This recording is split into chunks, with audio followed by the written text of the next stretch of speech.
Here's another video taking on one of the questions that was submitted to me by the forms that have been inserted in our bulletins recently that invite you to ask questions of me.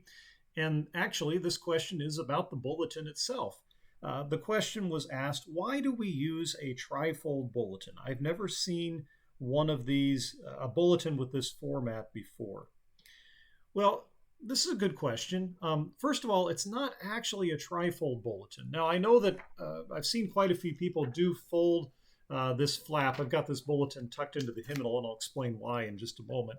A lot of people do take this bulletin, and I've seen them kind of fold this flap over or under or something like that, just so they can tuck it completely into the hymnal.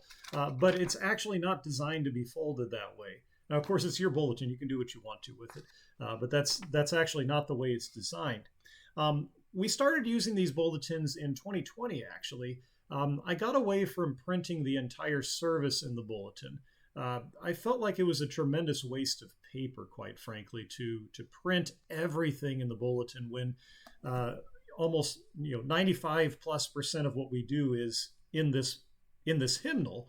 And so I'd rather us learn to use the hymnal than to print everything out every week. Now, I understand that there's maybe some mixed feelings about that, but that's why we went that direction, was just the opportunity to do that.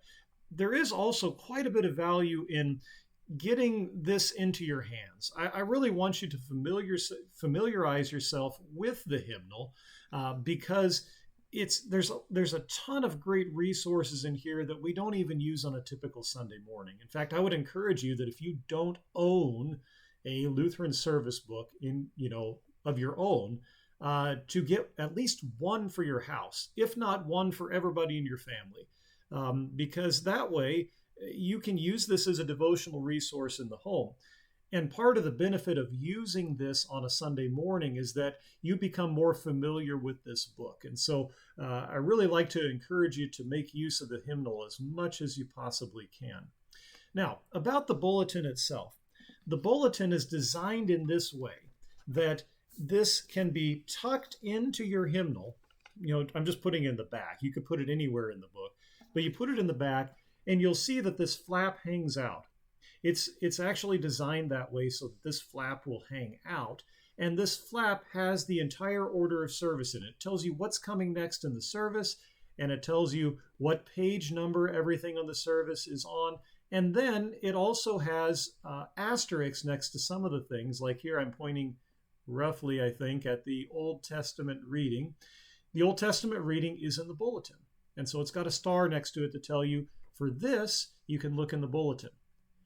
Now, there's technically only 2 and sometimes 3 things that you actually really, truly need to look at the bulletin for. Yes, the readings are all printed in the bulletin. And if you want to follow along, that's what they're there for. But you don't have to follow along. You can listen to the word being read. And some people actually prefer to do that. And that's actually a very laudable thing, that if you prefer to be just hearing the word rather than reading the word, I know that you can do both those things at the same time, but that's certainly an option. But there are 2 things every week, and this time of year there's 3 things that you actually need the bulletin for. And that is for the introit and for the gradual. And right now, during this time of the year, Jesumatide and also into Lent, the tract. The introit is right at the beginning of the service. It's actually the first part of the historic divine service. And that is right after the confession of sins, we go into the introit. The gradual comes between the Old Testament and the epistle readings. And the tract right now during this time of year, because we're not singing the Alleluia in verse because we refrain from those things until Easter, that is placed between the epistle reading and the gospel reading. So really, those are the only 3 things, and most of the year it's only 2 things, that you really truly need to look at the inside of the bulletin for during the service. With of course the readings being another benefit, and also the collect of the day is printed in there. But that's why the bulletin is designed the way that it is, with this flap hanging out.